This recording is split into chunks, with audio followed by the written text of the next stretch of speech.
tone nice. Do you hear me? Yes? How are you? Are you still awake? Yes? Ah, fine, okay. So my name is Friederike Lassy-Beelitz. I'm from the Albertina, and it's a pleasure to introduce you a project which is an educational project, but not only for children, for everybody who is not able to enter the museum.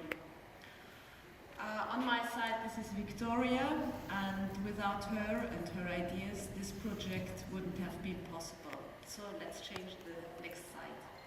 So I'm coming from the Albertina, and I would love to say the Albertina is the biggest museum. Unfortunately, it isn't. You already listened into the Kunsthistorische Museum, which is the biggest museum.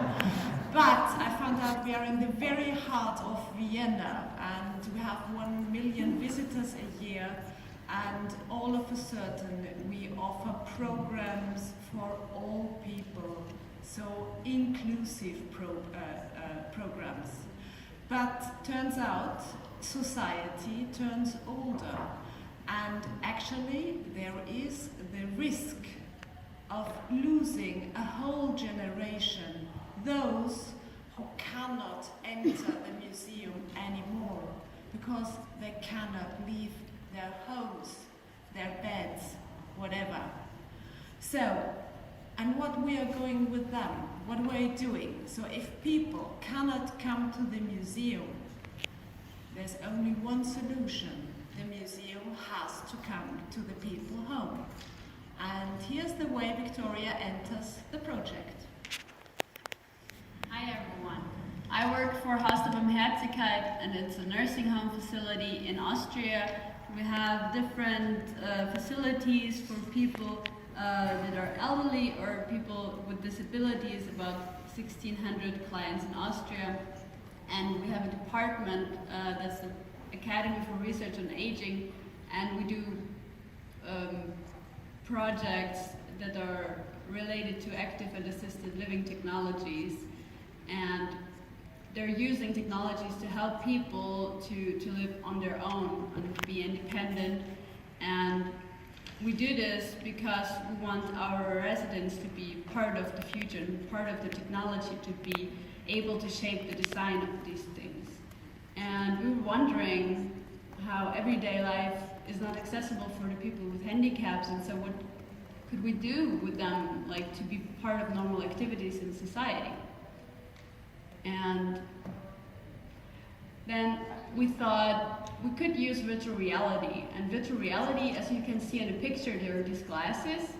And we're thinking, what could we do with them? So we asked our residents, and we figured the potential of this technology is actually that people can visit places with those goggles without thinking about physical impairments.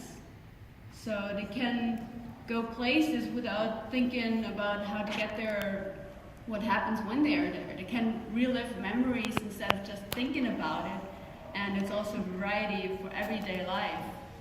So, and last but not least, it's also motivation for therapy and training. So we thought, okay, this is a good thing, and we'll try, and we'll see what happens with it.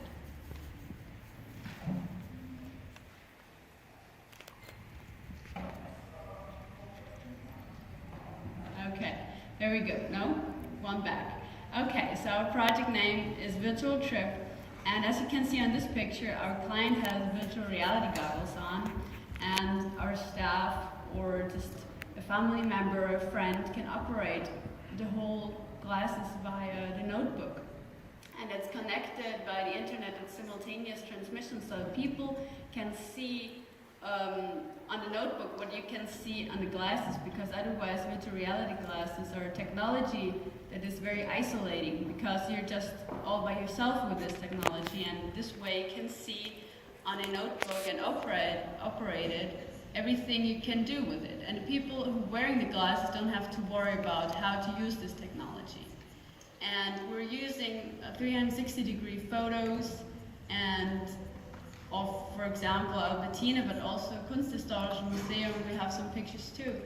And we're also using ambient sounds that make you feel be there more than just with the pictures.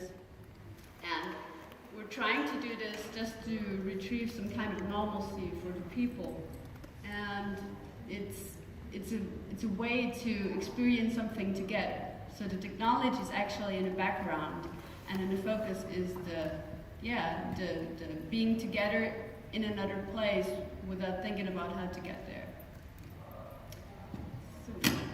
So what we are seeing now is just a tiny movie. So actually, we cannot provide to everybody such a virtuality glass. But we just made a movie or a copy of what participants saw and how he used it. So now you hear the background sound of Vienna. You're standing right in front of the museum of the Albertina. And what we see is exactly the way how the participant turned in the room.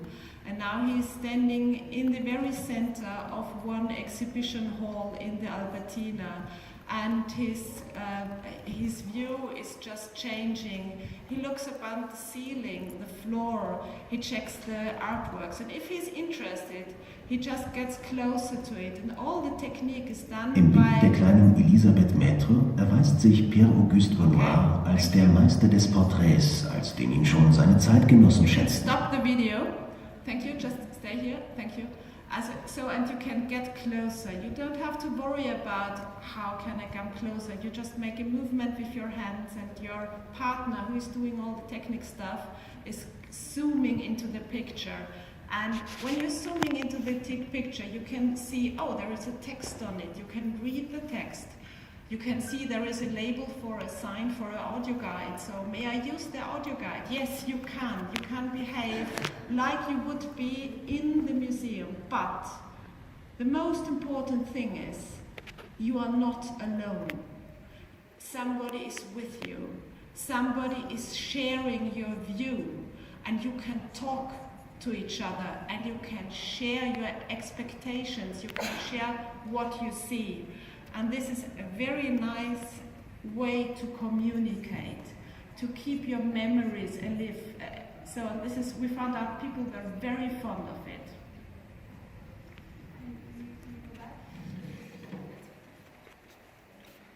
So will you please just come back to the presentation? Just click back. Yes, here we are. Thank you. And the impact that we created with it is that actually the residents are very open about this technology, and they really enjoyed being part of those attractions, and it also produced enthusiasm about this new obtained participation, and it also helped the people relive memories instead of just dreaming of it. The challenge is, of course, in a nursing home we don't have the staff to do all these extracurricular things. So we're thinking about we need to change it to a little company doing this for the nursing homes and for the people, and not the nursing staff itself. And the challenge for the museums were quite awful.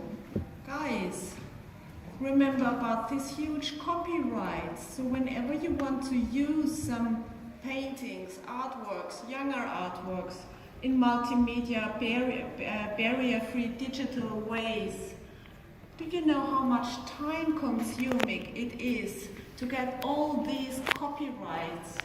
And then there are so many problems. Are we really doing our best to offer a fake museum? Wouldn't it be nicer to really get them inside the museum? Is this really a really good solution? What about the erratic of the original artwork?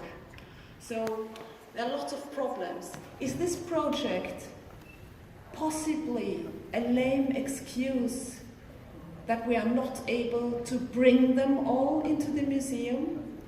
And what about the people with visual impairments?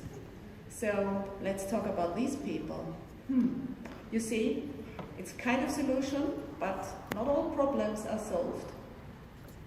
Yes, and until we can solve all of these other problems, we'll try to work on this project and enlarge the library and the content, and also involve the feedback by our users and bring people from museums go outside and do these things with people in their places.